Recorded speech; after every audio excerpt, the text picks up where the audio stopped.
The ancient church, in its biblical teachings, it kind of developed a format, a flow to kind of take people from paganism to following Jesus. And they kind of had this structure to what they were doing. They had this flow to it.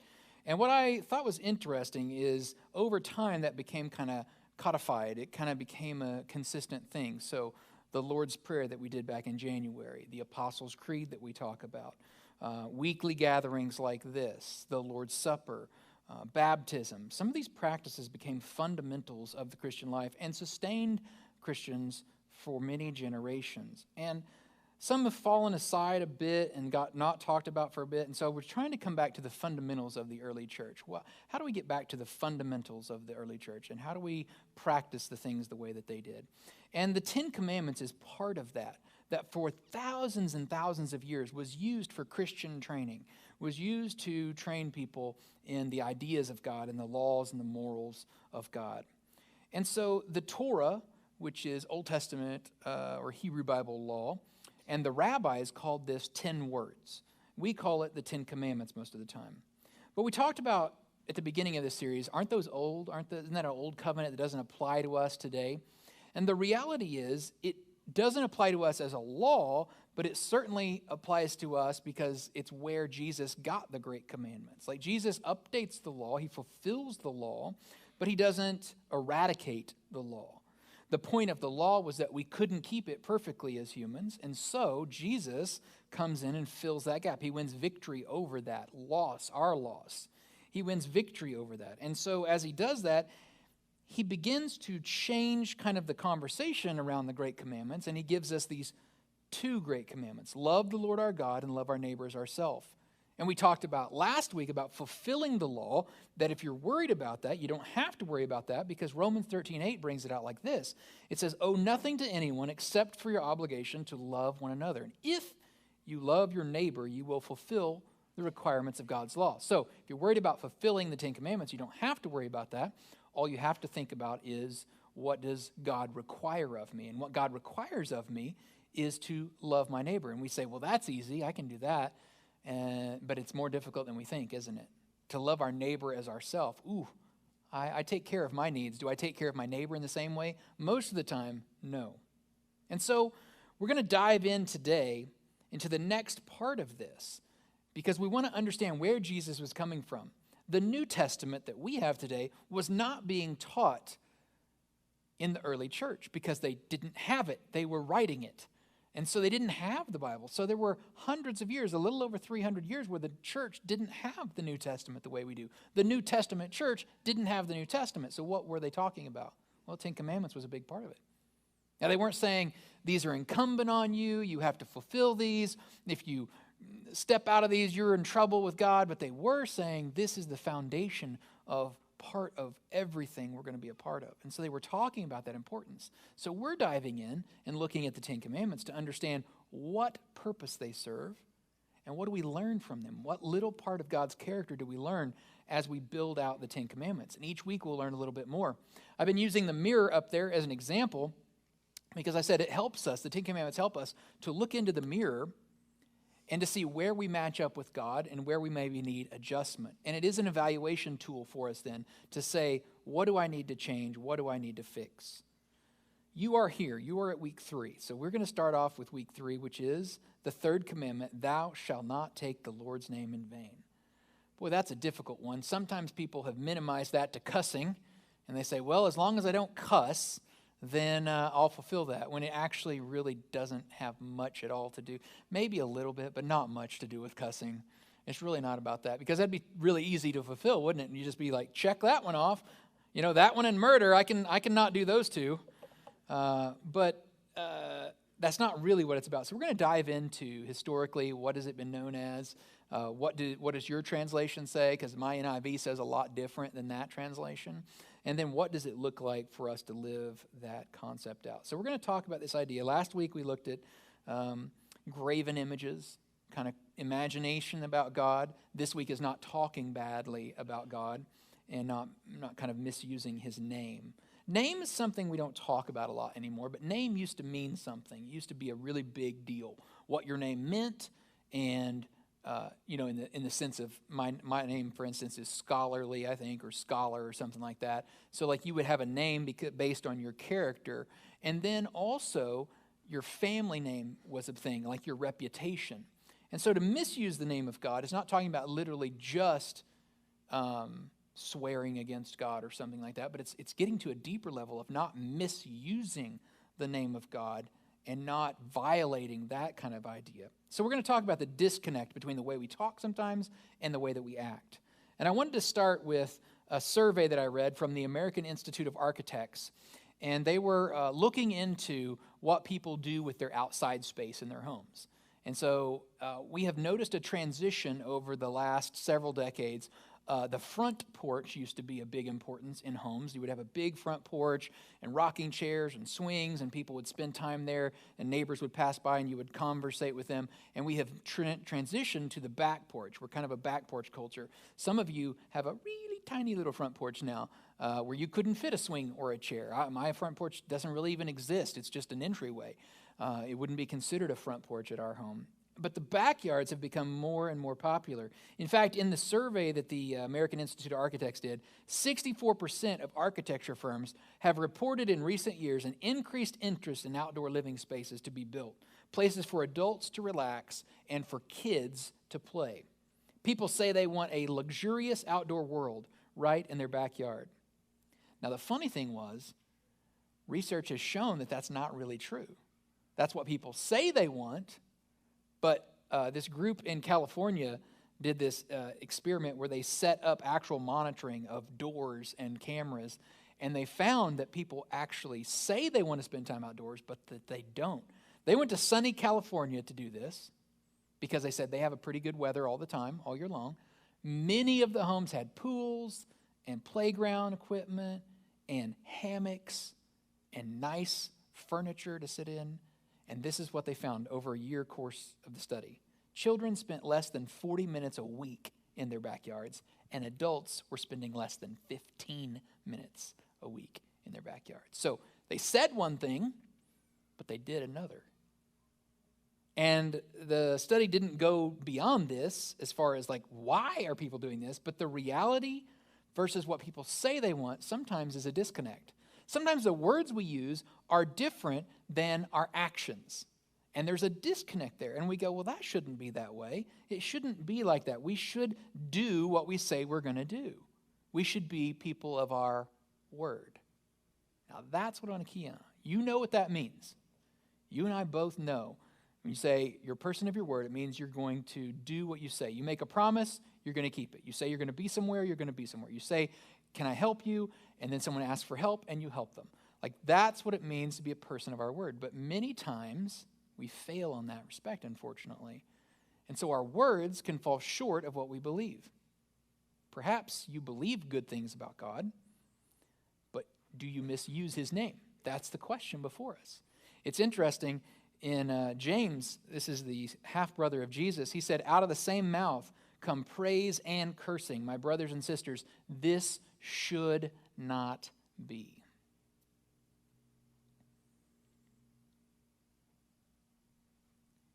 It's this concept that you have one mouth and you shouldn't have two different things coming out. It's like hot and cold water both coming out of the same faucet. Shouldn't work like that. You shouldn't be cursing and praising God with the same mouth. Words are important. Actions are important. God's character is something that doesn't change.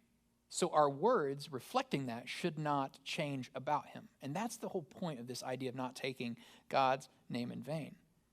Our words need to reflect his character. And when they don't, when they're out of whack, when we look in the mirror and go, oh, we're talking about God in ways that are not honoring to him, we should change the way that we talk. This is the point of this, because so many times God's character, we try to drag through the mud with us.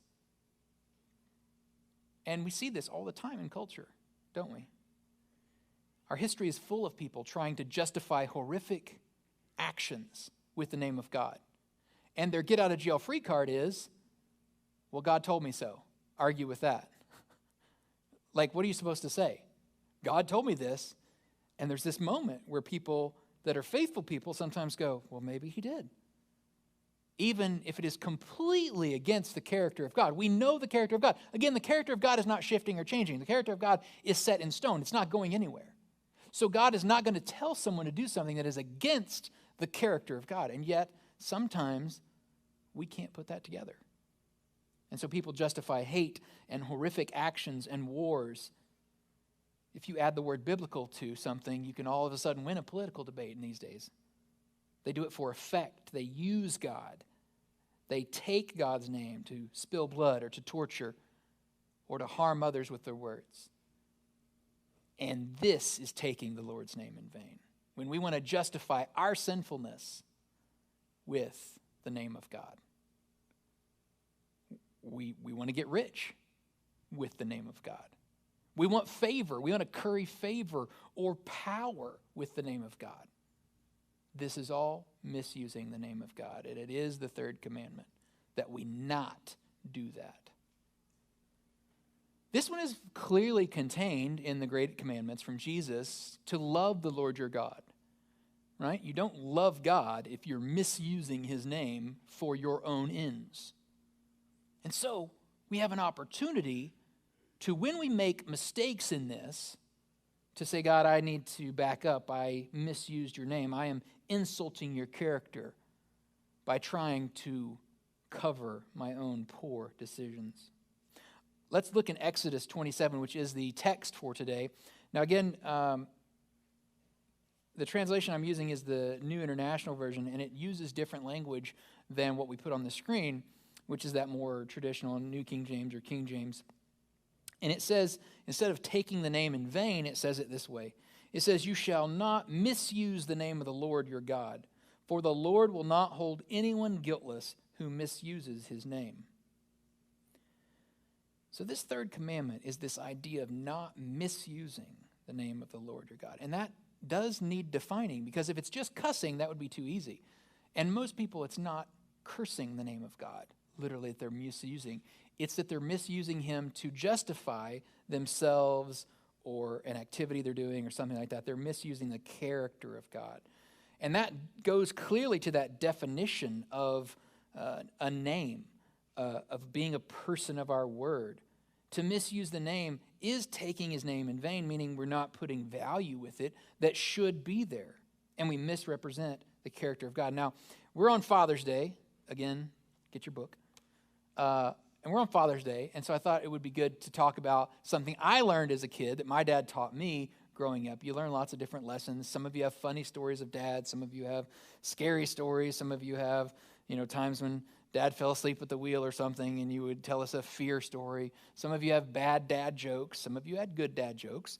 But I remember my dad teaching me about my word, to be a man of my word, that it matters what you say. It matters how you talk. It matters that you follow through, that no one owes you anything, and so you should be a person of honor. Like, you should use your words, and you should back those words up. And it made me think about the value of word and keeping your word. And one of those clearest examples as you study the Bible, whether you're studying the Hebrew Bible or you're studying the New Testament, is that God keeps his word consistently to us. We may not always be happy about that, but he consistently keeps his word. He is true to that. And so his character reflected in us then would be us being like that. To emulate God in that way would be to have that high of a character. We all respect people that keep their word because they follow through. Conversely, we don't tend to respect people that lie, cheat, and steal, that don't keep their word and abuse that over and over and over. And we don't tend to respect folks that misuse the name of God to try to get their own way, because it becomes quite clear and evident over time. We might fool this for a little bit, but it usually becomes quite clear and evident over time of what they're doing, that they're justifying themselves for that own end. And Jesus says it this way to his disciples. He's teaching, why do you call me Lord, Lord, and do not do what I say? I think that's so cool. Why do you call me Lord, he's saying. Because they're calling him Lord. Why do you call me that if you're not going to at least do what I say? And once again, he's showing a disconnect that's quite common for humans, a disconnect between our words, what we say, and how we act. I remember when I was growing up in the 90s, and Christian t-shirts were a big thing, and wearing the WWJD bracelets was a big thing, and bumper stickers were a big thing. And like everybody kind of putting out there was popular. These were popular things to do. And Massimo was a brand that was not at Target. Anyway, so this was all popular, right? These were all the popular things you did. I just sold some Doc Martens the other day, and I was like, I remember when those were cool. But that just ages me right there. So anyway, but there were these t-shirts that were like Christian t-shirts and Christian bracelets, and it was really cool to wear that. But there were a lot of people I knew that outwardly loved that stuff, but inwardly did not care and misused the name of God to kind of justify their actions. And I was thinking about that. You know, that's kind of a way that we discredit the character of God. But if we're going to be people of our word, we have to live up to that character. We have to show that God is good and just and merciful, and he's not going to just continually absolve us of these actions that we take purposely. He's not going to say, oh, yeah, do that in my name for yourself. To be greedy or selfish, those are against the character of God. So God's actions actually prove his value. And Jesus, in the same way here, is saying, look, if you love me, if you're trusting me, if you're following me, do what I say. It's pretty simple. Brennan Manning is an author. He's passed away, but I think he's passed away, that I read. And he was talking about this concept, and he has a pretty famous quote about the idea of how we use our words and what we say with our words. And I wanted to share that with you because I think it really goes to the heart of this as well. He said the greatest single cause of atheism in the world today is Christians who acknowledge Jesus with their lips, then walk out the door and deny him by their lifestyle.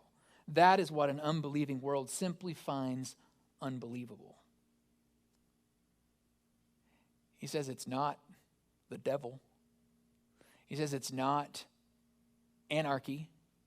He says it's actually Christians that cause the biggest problem for atheism today because they say one thing about God, but then discredit everything they've said by their lifestyle, by walking away from him with their actions. Isn't that interesting? That an unbelieving world would find that part unbelievable. Our response to what we say about God and how we act about that.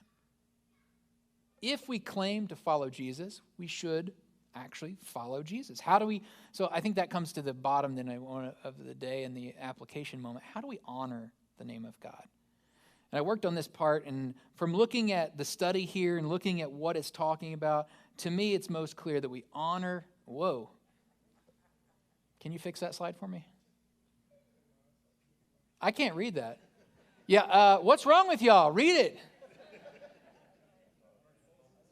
The text is supposed to have a black background on it, I think. It's supposed to say, honoring God's name by striving to be more like Jesus, I think. Yeah, just take it off there. There we go. Hey, there we go. Woo! Some of y'all thought it was like me a few weeks ago when I had to take my classes. I don't know. Yeah, honor God's name by striving to be more like Jesus. So, what does that look like? Well, that takes effort, right? That takes work. We call this discipleship. This is where we go beyond the first step. Like the first step is, Jesus, I trust you. A simple prayer. You can do that in a heartbeat. You can do that quickly. Once you decide, yeah, I want to follow Christ, that can be quick. And we'll pray it here in just a moment. I'll pray with you. But the next step is, how do I then become more like Jesus? Like, how do I actually put myself on that path? What does it mean to strive to be like Jesus? It means to see the world the way he does. It means to see people the way he does. It means to talk like Jesus. It means to walk into situations like Jesus. It means to have the bold, courageous heart of Christ to go after those who are far from God. This is what Jesus did. Jesus walked into danger. Jesus walked into death. Jesus walked into those Roman soldiers without any fear because he knew who his Father was. Beyond a shadow of a doubt, his words were going to match his actions. This is what it means to follow Christ for the New Testament Christian. It means that we don't just talk a good game, but that we walk as well. That those two things match for us. If you believe that God is a chain breaker. He will free you from your sin, free you from your burden, take that away from you. Then you've got to know that he wants to do that for others and that you are his plan. You speaking mercy, peace, love, grace at work, at school, in your neighborhood, in the grocery store, to your families. His healing is available now. How do we honor God's name? It's not just by closing our eyes and clenching our fists and wishing upon a falling star. That's magic thinking. It's by taking the next step closer to Jesus, closer to being more like him. Are we going to be Jesus in this world? Of course not. We're going to fail. We don't have to be Jesus. He's already won the final victory. That part's over. But what we do with what we have left, with what time you have left here on this planet, is seek, strive, put effort forth to be more like Christ. This is discipleship. This is what it means to be discipled. It is to follow. So, if you're wondering about that, how you do that in your life, in just a moment I'll have some opportunities to let you know more about that. I've got I may have not brought it with me. Oh, I've got some green cards on that back table as well, where the men's devotionals are, that tells you about more of our discipleship process, about reading your Bible, about church, about how this all works together, about what it means to serve. If you want more information on that, the next step, that's back there. Because discipleship helps us know and track and have real practical growth in our spiritual health in our life.